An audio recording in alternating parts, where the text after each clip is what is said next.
Well, hey, what is going on? Welcome into Chatterbox Reds.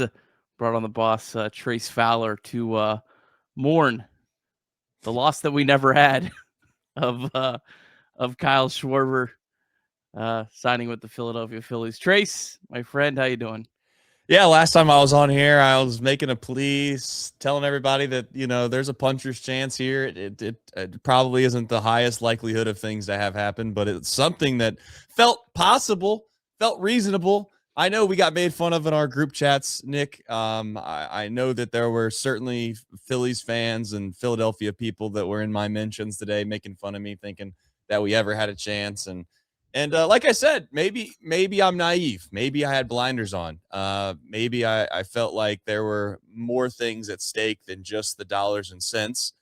But I'm sure we'll get into that and what the decision was and where the Reds stood and why it went the way it went. And there's just it's kind of funny. It's probably 4 or 5 different ways you can go about just one thing that happened today, which was Kyle Schwarber re-signed with the Philadelphia Phillies, and there's 5 reasonable takes to have, I think.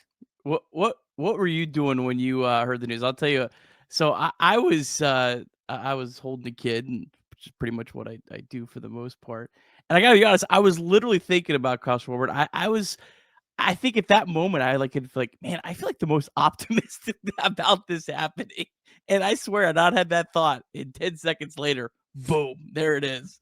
I was like, well, all right.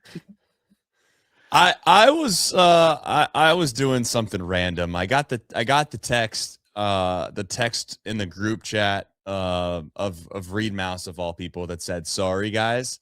At first, I had no clue what he was talking about, of course, because I was just not on my phone. But as soon as it kind of settled in as to what it could possibly be, I think the next thing I seen was you, which was a pessimistic message in another chat. I then put the 2 and 2 together, and I immediately went on X and immediately found out that there were reports that Kyle Schwarber was re-signing for $150 million. And that's when I started to do the math in my own head as to what it was. What was the delta? Because I think that's the biggest question mark that most Reds fans probably had when the first news broke. And of course, you had the article that was suggesting that the Reds, couldn't match or couldn't get even remotely close to the ballpark figure that the Phillies were offering. So that set off a firestorm of events in Reds fandom. And then again, it's reportedly that another number came out that I'm sure we'll get into here in a little bit that made it maybe a little more justifiable. I don't know. We'll get into it. There's a lot to talk about, but it doesn't matter. It still hurts the same. Still hurts the same, man. Because I don't know. It just felt like there was a I don't know. I would, in 10 years from now, I hope Kyle Schwarber tells the honest truths about whether or not the Reds actually had a genuine chance or not. He'll probably be nice and say they did, but I truly want to know. Yeah, the way things were reported today was not ideal for the Reds. It's like the whole they didn't have a chance thing. They didn't want to pay, and then the numbers came out later, and then the meeting came out later. It's like, come on, it's like the National guys just couldn't wait to throw that jab, and then you kind of like, okay, maybe there's a little bit more to this. We'll get all to this. You know what I did? I did tonight, Trace. What'd you do? After I had an apple tartlet, brother. I was like, I need an apple tartlet on this Wednesday evening or Tuesday evening or whatever it is to mourn the loss that never happened of Kyle Schwarber. I know, Trace, you're a big fan of the apple The tartlet. biggest fan. The biggest fan. We're big fans of everything with Omaha Steaks. The steaks are great. The chicken, the pork, it's all good. Right. And right now, holiday magic made easy with Omaha Steaks. You can place orders by 6 p.m. and they ship the same day. Right now, during their Sizzle All the Way sale, you can get 50% off site-wide at omahasteaks.com. Plus, our listeners get an extra $35 off on top of that with promo code Chatterbox at checkout. My personal favorite package, the festive gift plus free burgers. I think that's the best bang for your buck. And, if you've listened to the show, I'm a big fan of that type of stuff. But as always, save big on gourmet gifts and holiday favorites with Omaha Steaks. Visit omahasteaks.com, 50% off site-wide during the Sizzle All the Way sale. for an extra $35 off. Promo code Chatterbox at checkout. Terms do apply. See site for details. That's omahasteaks.com, code Chatterbox. All right, well, let's get into it. Phillies officially signed Kyle Schwarber. The Reds bid $125 million plus more, possibly more was, I think, the exact wording of that. We kind of have already talked about it. Yeah, I don't know. With room for more, whatever room for more. Yes, whatever that means. I don't totally know. I don't know. Nick, this seems like it seems like a topic that no matter which way you stand on it, you're gonna have one side of the aisle that's just absolutely pissed off at you. They're gonna yell at you. They're gonna tell you you're stupid. Clearly, there's a side of our fan base that is just so, scorned. They have so many scabs that they didn't even think that it was ever a remote possibility that Kyle Schwarber was going to be a Cincinnati Red. Not to name names, but certainly people within even our own group chats, the most dedicated fans still didn't believe there was ever a chance that Kyle Schwarber was going to be a Cincinnati Red. And ultimately, I guess it proved that they were right. I would like to think that the guys that were on our side of the aisle were reasonably optimistic. I don't think that you were completely naive by thinking that Kyle Schwarber could have possibly signed with the Cincinnati Reds. I'll get into it for a few things. A couple of narratives that exist out there right now, in my opinion, that are absolute nonsense and just horrific, are that the Reds are just a non-competitive team. I've said it once, I'll say it 1,000 times. The one thing that this team lacked last year that absolutely stopped them from being a team that I would be called feared is they were absolutely pitiful offensively, just pitiful. And it was one of those things where you couldn't find your stride at any point in the season. It'd be nice to think, Nick, at least 1 month, of course, of 45 days, where they just played unbelievable offensive baseball. They didn't do it. They never did it. And we were begging and hoping and pleading that they were going to somehow magically find it at the very end of the year and get hot and ride into the postseason. The reality is that he offered such a huge lift in that area that it made you genuinely feel as a fan of the Reds that they would be a real contender when it came to the postseason. Am I going to put them in the likes of the Dodgers and that stratosphere? No, I won't. And I would even add, like, the Phillies fans, I get it. I hear you loud and clear. But to sit here and act like you guys are the toast of the town, that you're one of the best teams in the league, and where you're feared, I don't even think about you, to be quite frank, when it comes to the postseason and what happens towards the back end of the playoffs, okay? I don't. To be honest, yes, you have a great team. I'm not knocking that. I'm not naive to it. You spend a ton of money, but you're quite honestly the second afterthought for me in your own division. Like, yeah, the Mets fell completely apart, but when I think of a team that just went out and did a lot, typically I think of the Mets in that division, and then from there, it's the Dodgers. That's who it is. And there you have the Phillies. And, I was thinking the other day, I was like, they have these guys. I get the Philly fans. They have Philly. I mean, they won 2 World Series, Nick. Like, it's not like they're hanging banners all the time. So to sit here and act like, wow, how could you possibly go to the Reds over the Phillies? Well, I mean, they've not done anything other than, obviously, they won the World Series in 2008. That's fantastic. I get it, and they've been close before that. So I get that the overall recency bias between the Reds and the Phillies is drastic, and I understand all that. But I would tell you, they might not like to hear this. If you give us Kyle Schwarber, okay, and you put us into a 5-game series, hell, even a 3-game series, I'll tell you right now, you shouldn't put your life savings on the fact that the Phillies are going to take the Reds on. So it's not that crazy to think that the Reds are just this dumpster fire of an organization and that he couldn't have gone there. I'll start with that. The second part of it is that the money aspect always felt like the biggest differentiator in what was going to happen. And I think ultimately, Nick, that's probably where this needs to go, is that did the Reds even stand a chance from the standpoint that they made their best offer that they humanly could have at $125 million? And then the Phillies felt like they just made a phone call real quick and they were like, all right, fine, 150. And it just felt like it was never going to end because they in Philadelphia do have a case to be made that Kyle Schwarber is one of their foundational pieces to that team. I just don't know if they were going to ever come off a number that was going to allow the Reds to have a fair chance, which ultimately, unfortunately, goes back to the same conversations we've had about Major League Baseball as a whole, which is this whole thing is just a joke where they just don't have these small market teams don't have a chance. And I do understand these bigger markets are going to be like, well, just spend money, spend more money.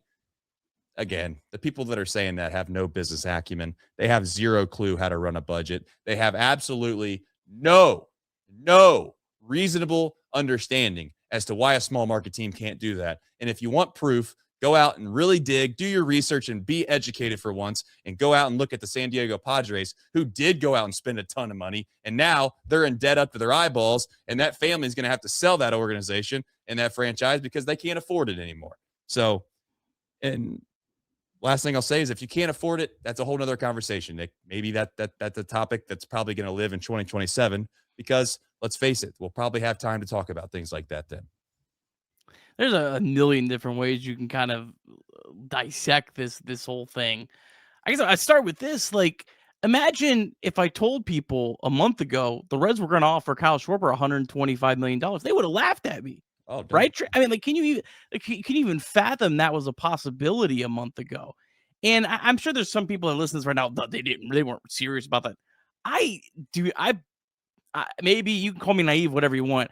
I believe that $125 million deal the offer was legit. I mean, the Reds met with Kyle Schwarber, Great America Ballpark. Bob Castellini met with them. I don't think Bob Castellini's going and meeting with free agents if it's just, hey, we're just going to say we made an offer. Like, that seems like that was pretty legit. Francona was there. I mean, the whole crew was there. His wife came. So, like, I think the Reds were serious. I think the $125 million was serious, which is kind of crazy. I mean, that is double the Reds' largest free agent contract they've ever given out in team history. And I'm not saying we should throw them a parade or anything for that. I'm just trying to acknowledge that, well, that is kind of crazy that happened because, again, a month ago, you never would have thought that was even remotely possible.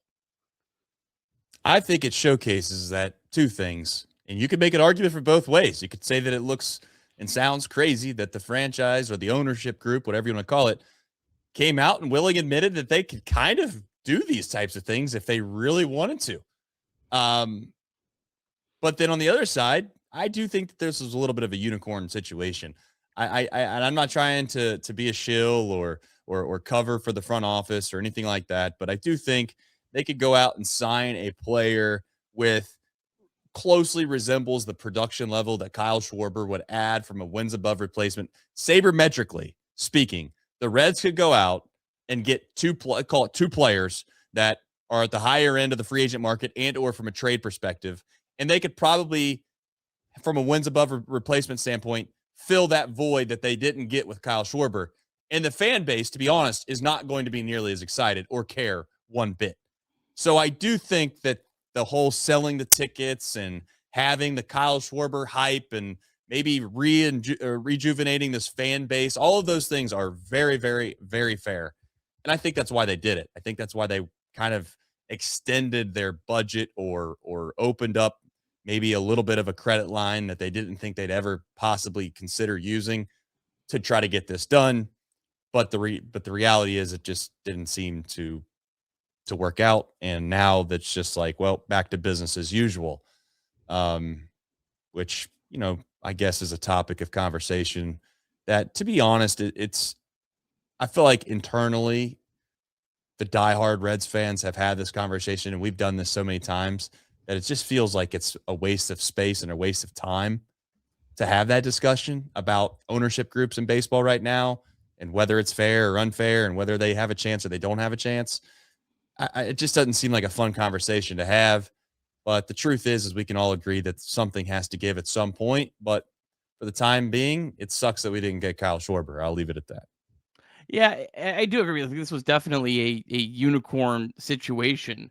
But I agree with your point completely about how Schwarber was different than any other free agent.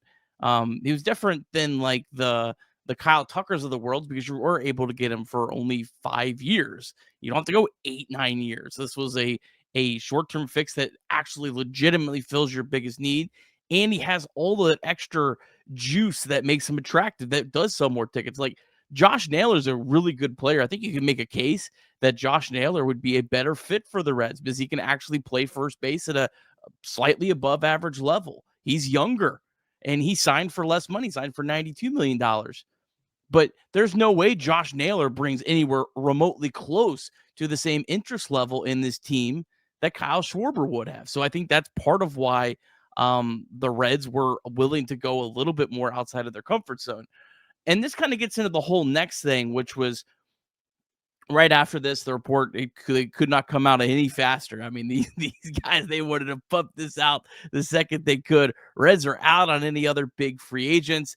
And then there was the comment, the reason the Reds aren't planning on pursuing other high-profile free agents is because Kyle Schwarber the deal for Kyle Schwarber was tied to their belief that that addition would help drive ticket sales. And I know that threw people for a loop, but I think that's true. Like, I just think that Schwarber would have drawn so much more interest in not just ticket sales, FanDuel subscriptions, everything that comes with it than any other free agent.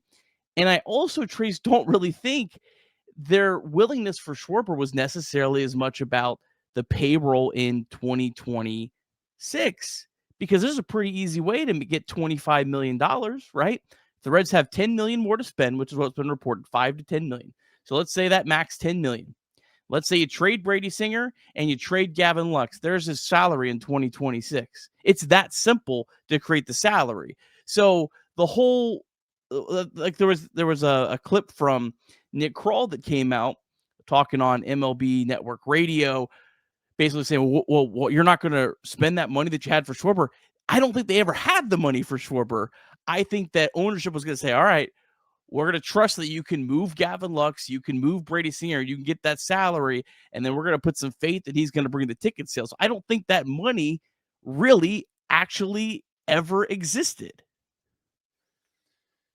Yeah, I mean, for those that are wondering, it's like the movie business in a little bit of a way in my thought process. It's like, whether or not it made the movie significantly better with the actual actor being Brad Pitt or being somebody with a notable name.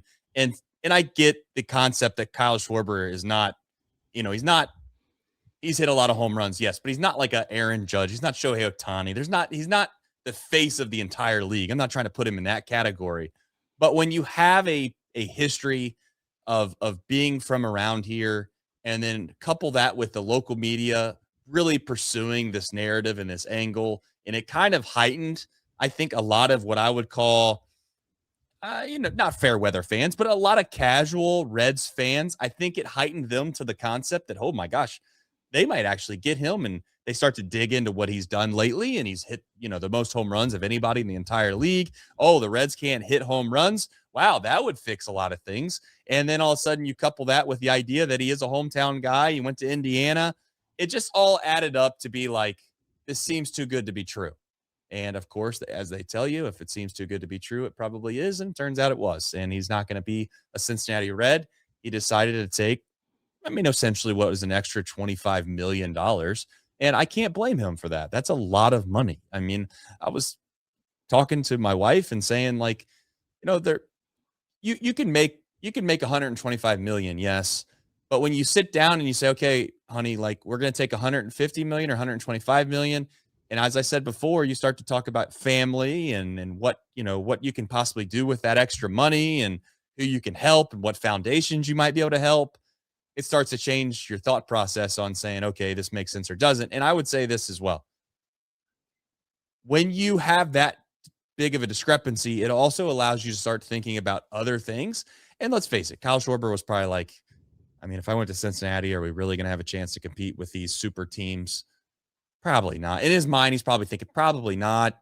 I could go to Philadelphia. They're going to have the resources to probably be able to do some of the things that we need to do to compete with these. And at the end of the day, these guys are ultimate competitors. They want to win. And I think all of those things kind of mesh together to form the decision to go back to Philadelphia, which is fine and well. And I'm going to say something else, Nick, and this is probably the hot take inside of me. But I do think that there was a little ounce of too much pressure to come back to his hometown. That's not been talked about. Nobody said that, but you're on the back end of your career. And I'm not trying to be negative, But the truth of the matter is he's probably going to be pretty damn good for the next 2 years. But old Father Time will catch up like they do to everybody else. And you'll probably be what I would say on the back end of that contract. It's not going to look so good, but it doesn't matter for some of these big markets. So I'm not saying it's a bad deal, but it doesn't matter to them. They could care less.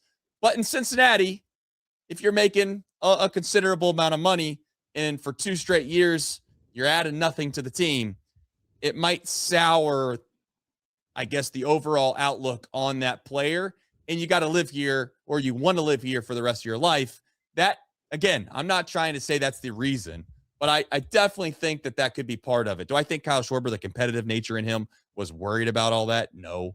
But I also will admit, it could go wrong too. Everybody talks about how he could come home and be the hero and all these things. It could go the other way. You know, if you're Candelario or you're Moustakas or you become like that kind of guy around here, I don't know. Do you want to live in that for the rest of your life? Do you want to be around people that see you, at the grocery store and things went bad? Maybe not. I know this. If you go to Philadelphia, it doesn't matter if you're the best player in the world or the worst player in the world. When you come back home, for the most part, Reds fans aren't going to probably care one way or the other of his performances. So, I don't know. Jokingly, maybe we'll, as Sean said, maybe we can sign him when he's 39 to a 1-year deal, and that'll be the swan song. Yeah, I mean, make no mistake about it. It absolutely sucks. Like, I would have, no question, I would have said, I'll take my chances. I would have gave him $150 million if I could find a way to do it. It felt like an opportunity that you just aren't going to get. And that's the thing that sucks, is it just was the potential here for a real opportunity that just doesn't come around in Cincinnati. I said it many times before. Free agents don't come to Cincinnati for the same price as other places. You have to overpay for them. And the fact that you could even maybe get him for close, forget the hometown discount aspect of it, but the fact that maybe a match, that's what sucks about it. But like any contract, it is a risk, and we'll see. We'll find out in 3 years or not. If Schwarber hits 60 and 55 home runs the next 3 years, right, boy, and the Reds, that don't go anywhere, it's going to really, really hurt. But it could go the other way. The good thing for Philly is it doesn't matter for them because they already signed one of these badge contracts in Nick Castellanos, and they're just able to go out and do another one and sign Kyle Schwarber on top of it, which is something that I don't know, something that you have to remember when you're talking about the front office is you have to remember these kind of things. Like if you're the Philly GM, all you have to do is go say, hey, you know what? I might have botched this offseason a little bit. I might have let the whole Cincinnati thing go a little too far. Now we have to pay the DH that was supposed to get $110 million, $150 million. Sorry about that. Can you send the money? Yeah, fine, whatever. Here you go. Like, that's what the Reds front office is going up against. Yeah. Well, let's face it.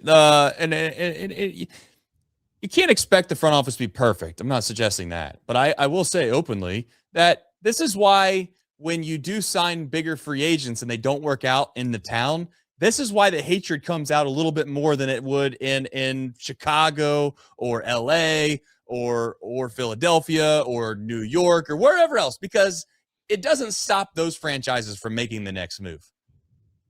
The truth of the matter is that Candelario, in a way, has a little bit of an impact on this decision in this situation. You have dead money that you paid a considerable amount to that doesn't exist anymore, and it kind of hinders your ability to go out and spend a little bit more extra money on a guy like Kyle Schwarber would be. But again, I know this sounds insane to say. Some people might think that the Phillies would have stopped at some point. I don't know. Would they have? The Reds. I asked you this: if the Reds offered 150, does Philly just go to 170, 175? It just to me, it feels like at some point, I'm going to keep this PG. If you've ever been around wealthy people sometimes, and you get them around other wealthy people, or you get them around people that they want to impress, they will make irrational decisions with money and not care because it's not about the money at some point.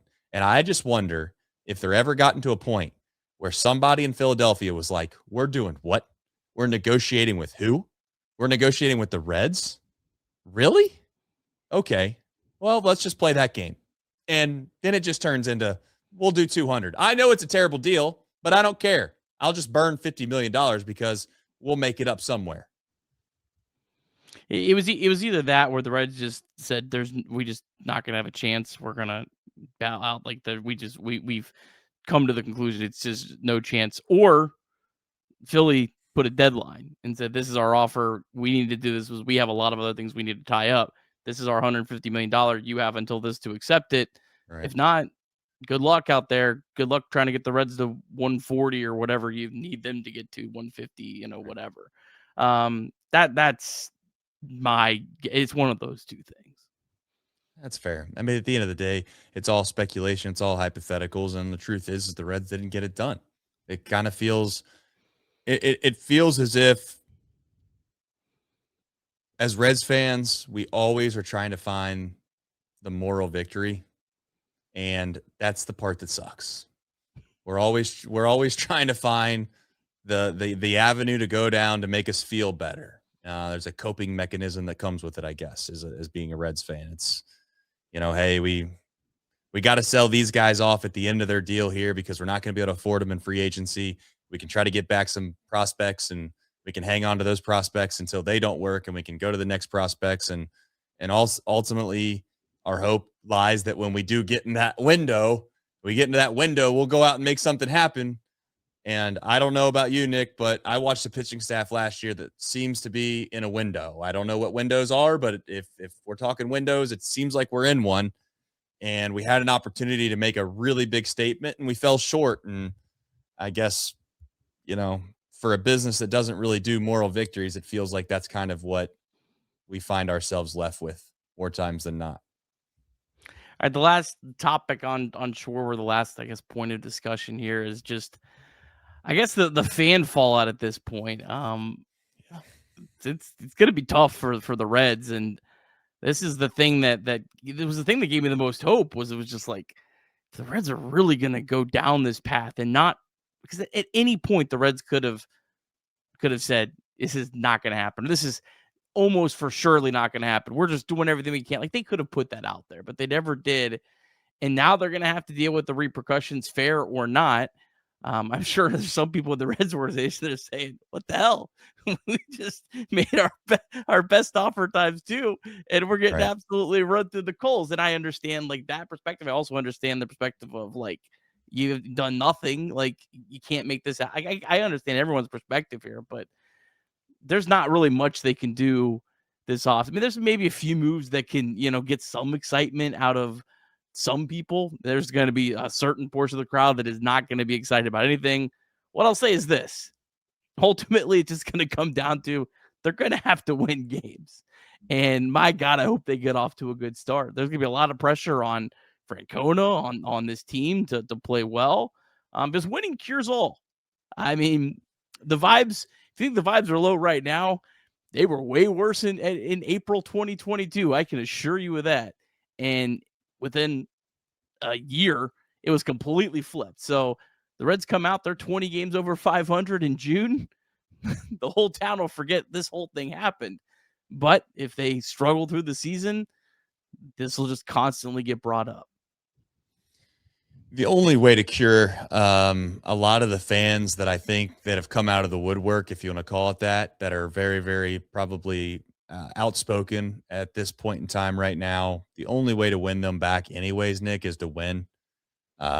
Even if they sign Schwarber, that only lasts for what I think is probably the next few months. It would have been a Band-Aid, yeah. It would, yeah. And I also think that it probably lasts maybe a month into the season. But if this team doesn't win with Kyle Schwarber, this ownership group would have gotten killed regardless. But the question ultimately comes down to is what does it take to win?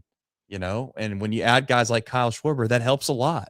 And I know that seems like an obvious statement to make, but that's why this fan base is frustrated, is that we've been starved of a legitimate contender for a considerable amount of time.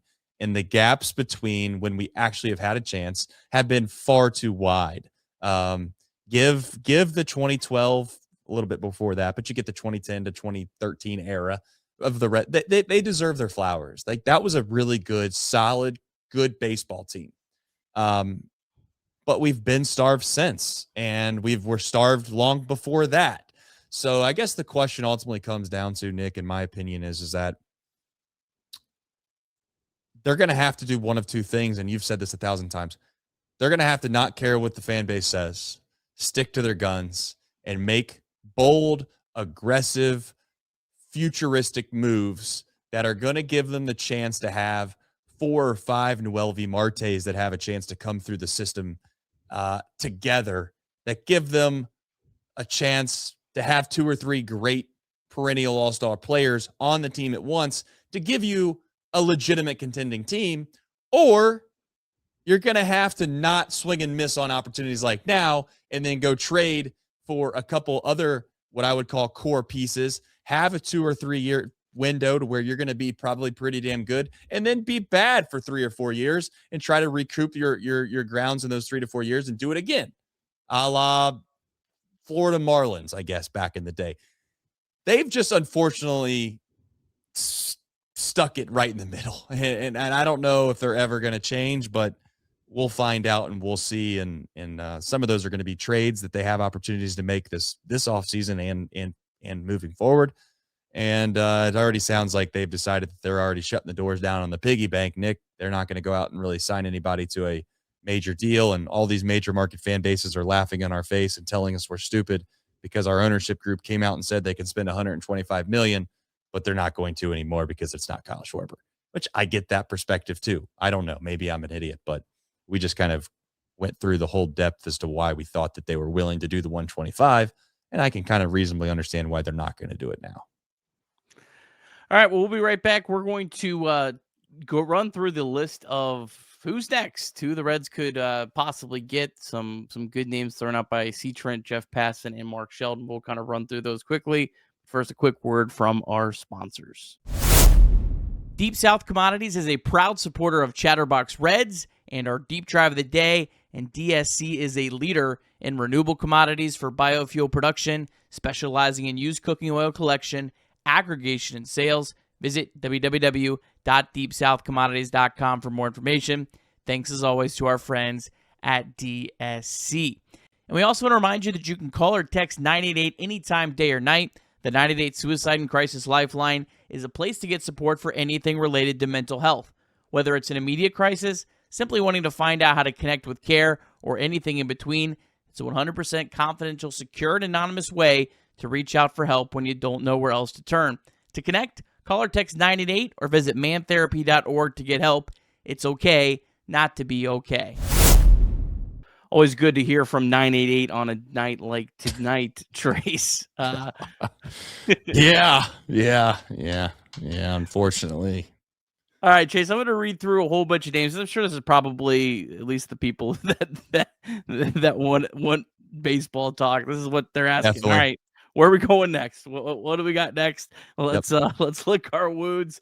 Let's go sign someone. Let's trade for someone. Let's make something happen. So I got a whole list of names. I'm just going to read through them here. We're not going to talk about all of them, certainly. But C. Trent, he threw out a whole bunch of names. Shout out to C. Trent today. His names started, and I believe this is kind of in an order of significance. Yep.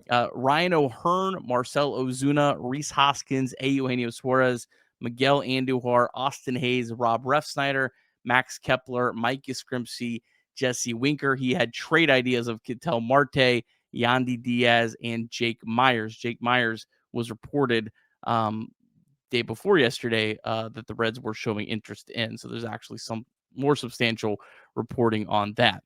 Jeff Passan, he had some trade ideas for the Reds. He said Jarren Duran, who we've heard from before from the Red Sox, Yandy Díaz, Luis Robert, and Byron Buxton. Although since Passan's report, it's been reported that Buxton's unlikely to get moved. And then Mark Sheldon was Ryan O'Hearn, Miguel Andújar, Rhys Hoskins, and Pete Alonso.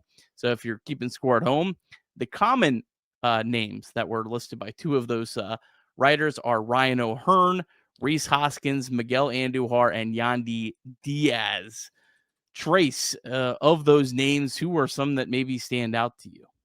Well, I think it goes back, in my opinion, on what the Reds front office ultimately wants to try to do when it comes to obtaining what I would call upper echelon talent that I think has a chance to help us. Certainly you can go out in the free agent market and spend money, but we've showcased that our ability, quite frankly, Nick, to do that and do it successfully has not been Nick Krall's forte. He has not had a lot of success in that department. He swung and missed on some higher level free agents time and time again. And I guess here we go in regards to what you feel about prospects, and do you want to go out and make a trade that you know you're going to have to give a considerable amount of inventory of your prospects to get a guy like Diaz, who I think probably, Nick, of all the guys, has the best upside, has the biggest potential to really genuinely help this team. I think you said it even maybe before we jumped on here, that your opinion is that Diaz and Schwarber, in regards to their actual role and responsibilities and how much they could help this team, isn't really that big of a difference. Obviously, the fanfare and the ticket sales and all those things we've talked about before, there's a sizable difference there. But just the X's and O's, the actual wins and losses, is not that considerable. Ryan O'Hearn's a guy last year, I think that he was at the top of my list trying to get as a guy that could come over at the deadline to help this team. He's a guy that, that I would say fills some of those holes that we were complaining about considerably last year.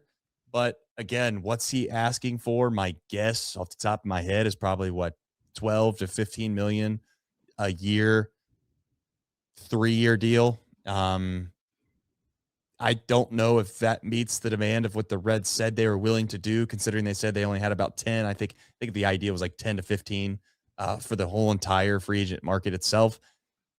Throwing it all on one player at Ryan O'Hearn, is that realistic? I think it is, because you can make trades on the other side of it. Brady Singer, I don't know what possibly teams are looking to send back in regards to that, but again, from a salary dump perspective, I think there's a chance that somebody's going to want a guy like Brady Singer. So you can free up some money that way. Gavin Lux, you could free up some money there.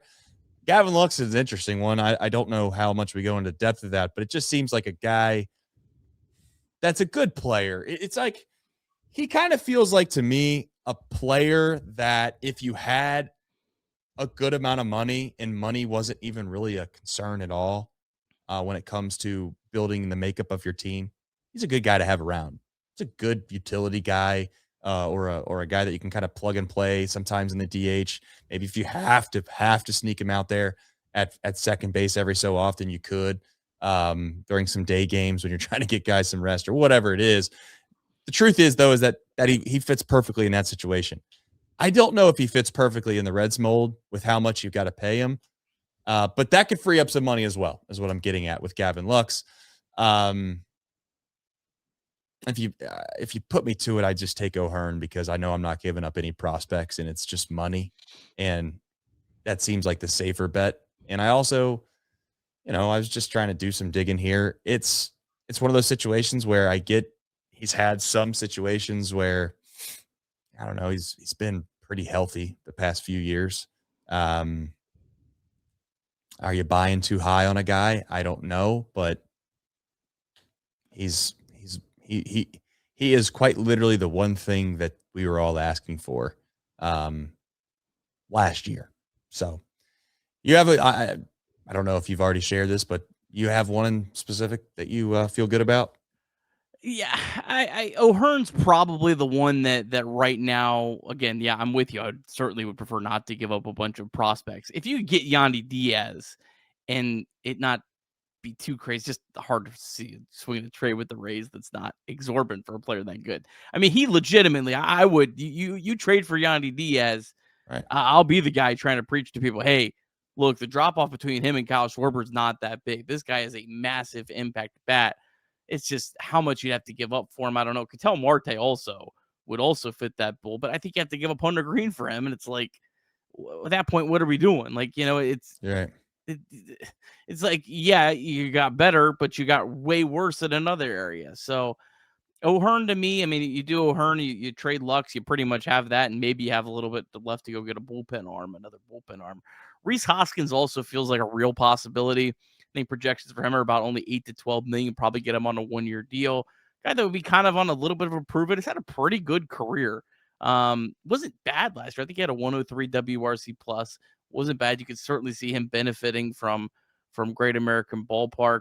I liked as well the idea of Adolis Garcia, especially. I wouldn't. I know some people are going to hate this, but if you are trading Lux and that ends up with like about 15 million, I wouldn't be against if you just could get Adolis Garcia maybe like a 5 to 6, and then going out and getting another reliever. I think there's a chance that's almost as risky as Ryan O'Hearn, and you're getting an extra bullpen arm on top of it, is kind of how I'm looking at it. But I don't think you can also completely rule out the idea of Eugenio Suárez. If you convince him that, hey, you're going to be a first base DH, obviously with Brian Hayes, he's not going to play third base. I don't really think you want Eugenio Suárez as he's aging to play third base. He wasn't very good there defensively last year. But he's another guy that I think would have real interest in coming back to the Reds. So that's kind of where I'm at. We'll kind of wait and see. So much of it is just all dependent when you're at this level of player is how much are they signing for? Makes me like one guy completely more than the other. It's not Kyle Schwarber, where I don't really care about the money with Kyle Schwarber because I know he's about as sure thing of it as anything to go out and hit 50 home runs. The rest of these guys, outside of the trades that are being exorbitant, they have potential, but it's just potential.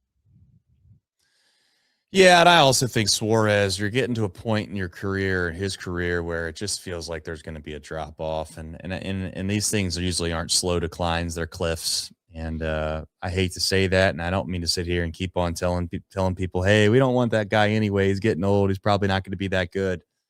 It just happens, and I think that's something to keep in mind, is that we kind of find ourselves every year of saying, hey, let's fill our hole with a guy that's had success 2-3 years ago, but he struggled a little bit last year. He is aging a little bit, but maybe he'll have a bounce back year. It's like, I don't know, Nick. I don't know how you are, but I know this. I usually, every day I wake up, I usually don't feel like, wow, I feel a little more rejuvenated than I did when I was 25. It just doesn't happen like that. The reality is that I would just prefer the Reds to pay a little extra money and get somebody that I think has some considerable difference in regards to being able to actually genuinely help. Then again, to go back and try to find retreads, to try to find value, to go and try to get the diamond in the rough and try to expect them to produce more than whatever they're probably projected to on all the sabermetric systems. And it just feels like this Reds team is going to need a lot of help when it comes to elevating them to a point where we can feel really good about being contenders. And then if you're telling me I got to trade Hunter Green, I got to trade Chase Burns, then all of a sudden now I'm getting back to the point of, okay, well, how do you fill those holes to a level in which you feel like the net gain that you added on the offensive side actually outweighs the net loss that you had from a pitching staff perspective? And it just feels like we're just spinning our tires. That's why I'd rather have O'Hearn. I know we're not giving up anybody. We're getting a bat that actually plays a little bit, and we probably have a chance to have a considerable difference in help from what we had last year to this year. I'm looking at everything from the standpoint of saying, what happened last year? How can you make it a little bit better this year? And let's just hope the pitching doesn't regress, because truthfully, we don't know. As much as we get taught and told by some people about how, hey, just think about this. Think about guys like Matt McLean and certainly Ellie and even our third base position at times last year. It was so bad. It can't get any worse. It's only going to get better. And I would traditionally agree with that. We had a lot of guys that just probably didn't play as well as they are capable of, and I do expect them to bounce back. But I'm going to put my hand up and also say that I don't think it's reasonable to expect the pitching staff, of course, to do the same thing they did last year. So what we lose on the pitching staff side, I think we do gain offensively, which makes it a wash. So ultimately, if we're going to trade some prospects, Nick, and go out and get, whether it's Marte or Yandy Díaz or whoever else it may be, I think you have to take a chance, Nick, and go and give them one big name in hope that you can recover by thinking to yourself that if you do give up Hunter Green, then you get Chase Burns to become an unbelievably great starting pitcher, and that kind of help fills that role.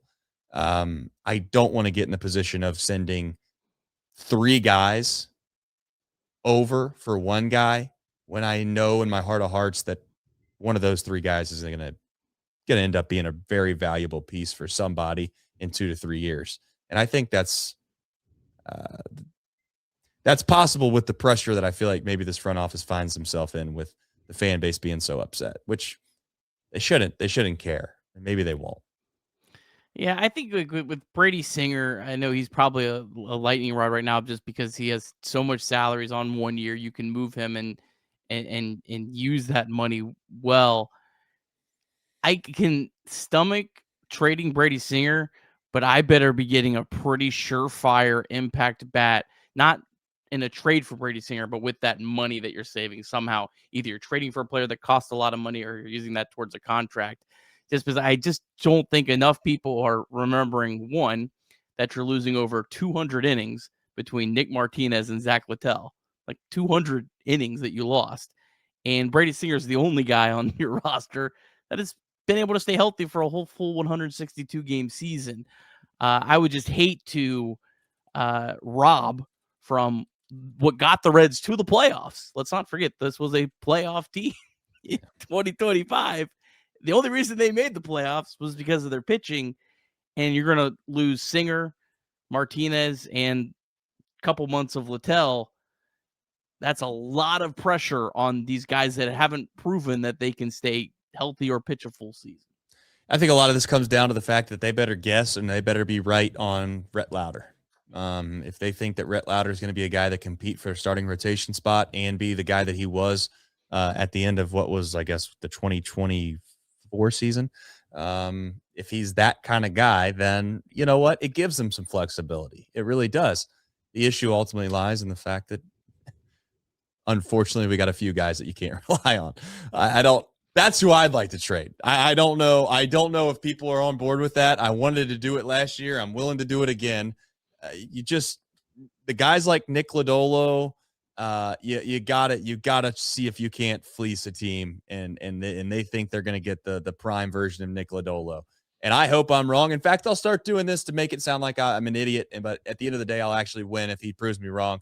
Anytime you need Nick Lodolo, he's not available. It's just true. It's absolutely true. And we all know it to be true. And it doesn't matter what it is either. Like, that's the other part of this. It's bad luck. Some of it's bad luck. Some of it's he's been hurt. Some of it's got the blister. He's got a blister problem. He's got a foot problem. All of a sudden now he's dealing with an overwhelming sickness in the biggest start of his probably Reds career at the very end of the season last year.